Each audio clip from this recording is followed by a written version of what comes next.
My name is Elena Vasquez. I'm 32. The last time my father looked me in the eye was 14 years ago, the day I told him I was enlisting instead of becoming the doctor he'd spent 18 years planning for me to be. Now, I'm sitting in the back row of St. Catherine's Cathedral, watching my golden child brother Marcus exchange vows with his equally golden fiancée, while Dad beams in the front pew like he's personally orchestrated this fairy tale. The irony isn't lost on me that I had to fly back from Kabul for this, cutting short an operation that 3 governments consider classified, just to watch my family pretend I don't exist. Elena. My cousin Sophia slides into the pew beside me, her voice a whisper that somehow manages to carry judgment. I'm surprised you made it. We heard you were still overseas. The way she says, overseas, makes it sound like I'm backpacking through Europe, instead of running counterintelligence operations in one of the world's most dangerous regions. But I smile and nod because that's what I've learned to do. Let them think what they want. Wouldn't miss it, I murmur, adjusting the simple black dress I chose specifically because it wouldn't draw attention. In my world, blending in is survival. In my family's world, it's apparently confirmation that I've amounted to nothing. The ceremony proceeds with all the pomp my mother always dreamed of, for Marcus anyway. When I graduated from West Point, she'd managed a stiff handshake and a comment about how unconventional my choices were. When Marcus graduated law school, she threw a party for 200 people and hired a photographer. As the happy couple kisses and the crowd erupts in applause, I catch Dad's eye for just a moment. He looks right through me, the same way he has for over a decade. The same way he looked at me when I came home after my first deployment, when I tried to tell him about the work I was doing, the lives we were saving. He changed the subject to Marcus's promotion at the firm. The reception is held at the Ritz-Carlton downtown because of course it is. Marcus has done well for himself. Senior associate at Dad's old law firm, engaged to the daughter of a federal judge. Everything Dad wanted in a son, everything he got.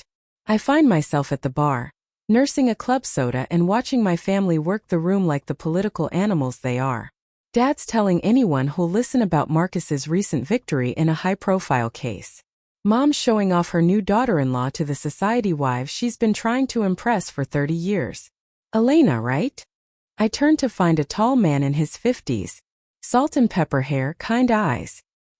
He's got the bearing of someone used to command, though he's in civilian clothes. Yes, I say carefully. Marcus mentioned he had a sister. I'm Robert Henley, Claire's father. He extends his hand. The judge. Ah, the federal judge.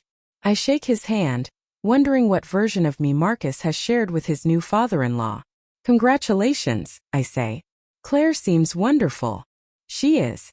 And Marcus tells me you're in the service. There's something in his tone that's different from the usual family dismissiveness. Something that sounds almost like respect. I am. Army, yes, sir. He nods slowly, studying my face. How long? 14 years. That's substantial. He pauses.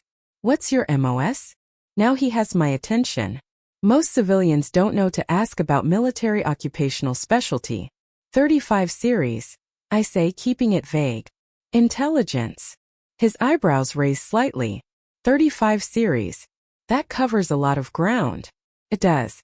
From basic intelligence analyst to the kind of work that doesn't officially exist. But I just nod. Elena. My mother's voice cuts through our conversation like a blade. She approaches with Claire's mother in tow, both of them glittering in their designer gowns. There you are, hiding by the bar. The way she says hiding makes it clear she wishes I'd hidden better, preferably in another state. Mrs. Chun was just asking about you. Mom continues, her smile tight. I was telling her how you're still figuring things out. Mrs. Chun, bless her, looks uncomfortable. I'm sure Elena has found her path. Oh, she's in the army, Mom says with a laugh that sounds like breaking glass. Has been for years. We keep hoping she'll settle down. Maybe use that discipline in a more traditional way. I feel Judge Henley stiffen beside me. He knows. Somehow he knows that what my mother just said is like calling a neurosurgeon a first aid volunteer.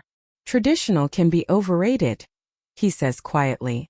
But Mom's on a roll now, probably fueled by champagne and the intoxicating presence of so much inherited money.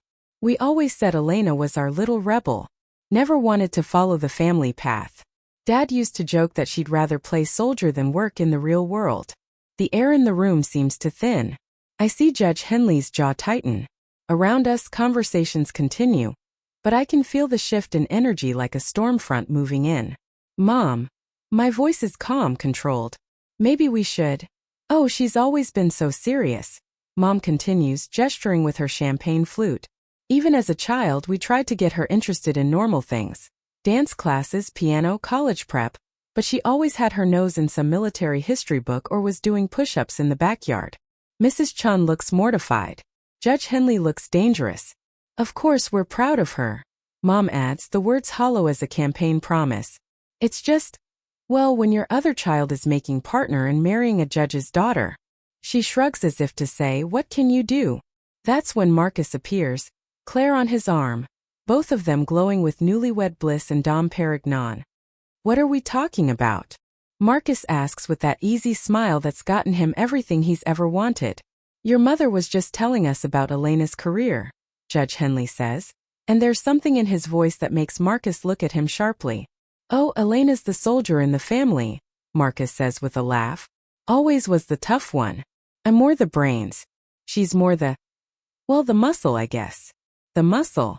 14 years of service and I'm the muscle. She's so dedicated, Claire adds, and I can hear that she's trying to be kind. Marcus says you've been overseas a lot. Some, I say. It's dangerous work, Mom says, and now her voice has taken on that particular tone she uses when she wants people to feel sorry for her. We worry constantly. All those combat zones. Mom, I'm not in combat. Well, it's all dangerous, isn't it? She waves her hand dismissively. All that military stuff. Judge Henley sets his drink down on the bar with more force than necessary. The sound cuts through the ambient noise like a gunshot. Excuse me, he says, and his voice has gone very, very quiet. Mrs. Vasquez, when you say military stuff, what exactly do you think your daughter does? Mom blinks, caught off guard by the intensity of his question. Well, she's a soldier. She follows orders, I suppose. Stands guard, maybe. I've never really understood. Standing guard. Judge Henley repeats the words like they taste bitter. Mrs. Vasquez, with respect, I don't think you understand who your daughter is. The little circle we've formed has gone dead silent. Marcus and Claire exchange glances. Mom looks confused and slightly offended. I beg your pardon, Mom says. Judge Henley turns to look at me, and I see something in his eyes that I haven't seen in my family's faces in 14 years. Recognition. You served in Afghanistan, he says. It's not a question. Yes, sir. Iraq. Yes, sir. How many tours? I feel the walls closing in. This isn't how I wanted this to go. 7 total. Mom's face goes white. 7 tours is a lot even for a career soldier. 35 series, Judge Henley continues, his voice getting quieter and more dangerous. Intelligence. 7 tours in combat zones. He pauses. What's your current rank, Elena? The question hangs in the air like smoke. I can feel my family's eyes on me. Can sense their confusion shifting into something else. Something that might be the beginning of understanding. Lieutenant Colonel, I say quietly. The silence that follows is absolute. In the middle of a reception for 300 people, our little corner of the universe has gone completely still. Lieutenant Colonel, Judge Henley repeats, and now his voice carries the weight of someone who understands exactly what that means. At 32 in intelligence with 7 combat tours. Mom's champagne flute slips from her fingers and shatters on the marble floor. The sound jolts everyone back to the present. I don't, she stammers. Mrs. Vasquez, Judge Henley says, and his voice is gentle now, almost pitying. Your daughter isn't playing soldier. She's not standing guard at some base in Kansas. Lieutenant Colonel Vasquez is what we call a rising star in military intelligence. 7 tours means she's been hand-selected for the most critical operations. At her rank, at her age, with her specialty. He pauses. She's probably briefed generals, possibly even briefed the Joint Chiefs. Marcus has gone very, very pale. Elena, I don't answer. Can't answer because Judge Henley isn't done. The kind of work Lieutenant Colonel Vasquez does. He continues, The kind of intelligence operations that require 7 tours in active combat zones, that's not something you volunteer for. That's something you get chosen for by people who've looked at your record and decided you're one of the best minds in the business.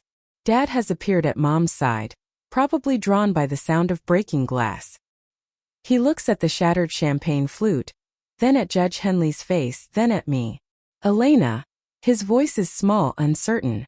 The 35 series encompasses everything from basic intelligence analysis to counterintelligence operations. Judge Henley explains, his voice carrying now, drawing attention from nearby guests. But 7 tours means black operations, means saving lives, means preventing attacks. He looks directly at Dad. Means your daughter has probably prevented more terrorist attacks than you've filed lawsuits. The circle around us has grown. People are listening now, sensing drama, sensing a story unfolding. I tried to tell you, I say quietly, looking at Dad. After my first deployment, I tried to explain what I was doing, but I trail off. You changed the subject to Marcus. Judge Henley finishes for me, and his voice is ice. You changed the subject to your son's promotion at a law firm, while your daughter was literally keeping this country safe.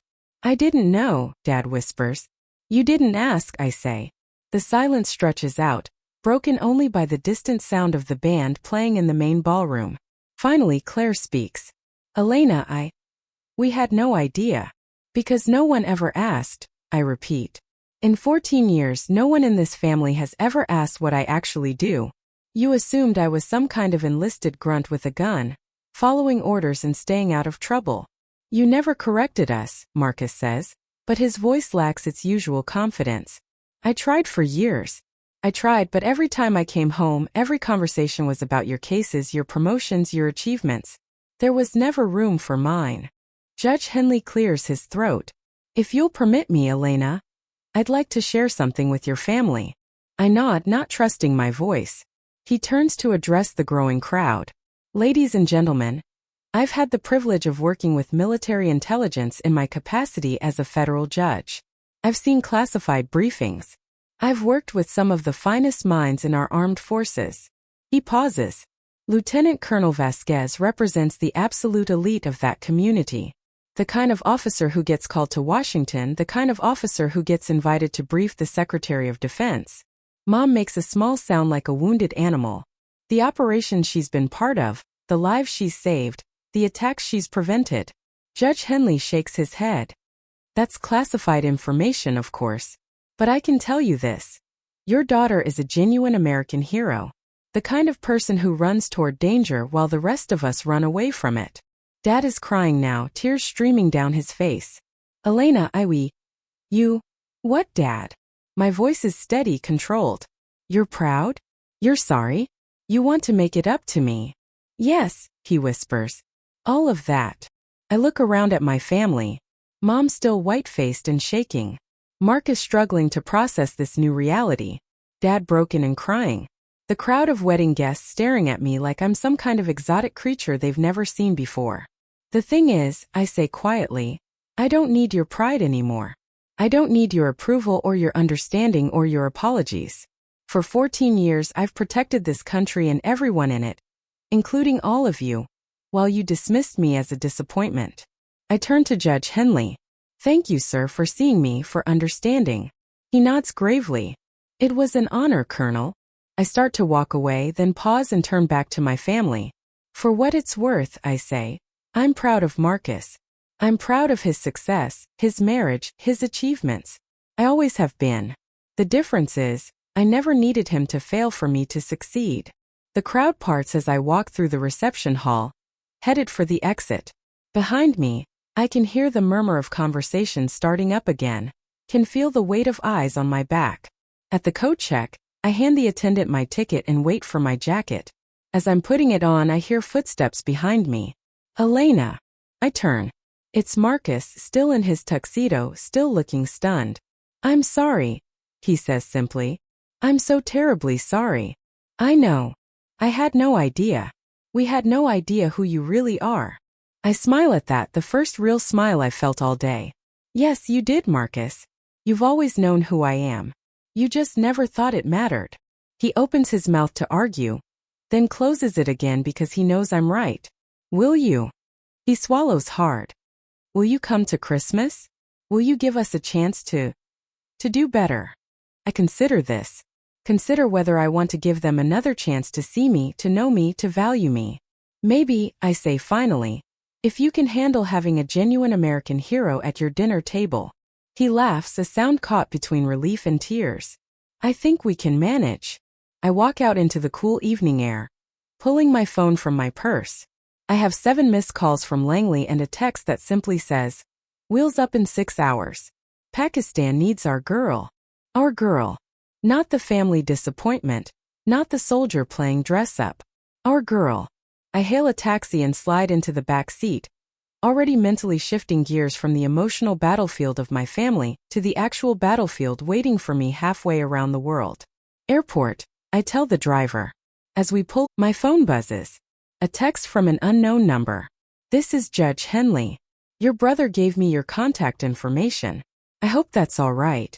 I wanted you to know what I said, and there was just the beginning. You're remarkable, and your family is lucky to have you.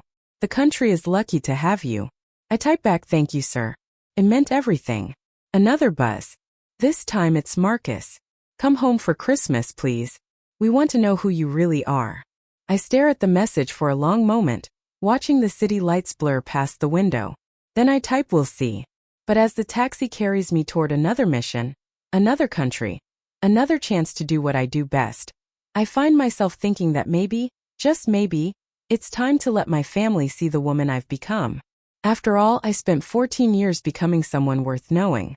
Maybe it's time they met.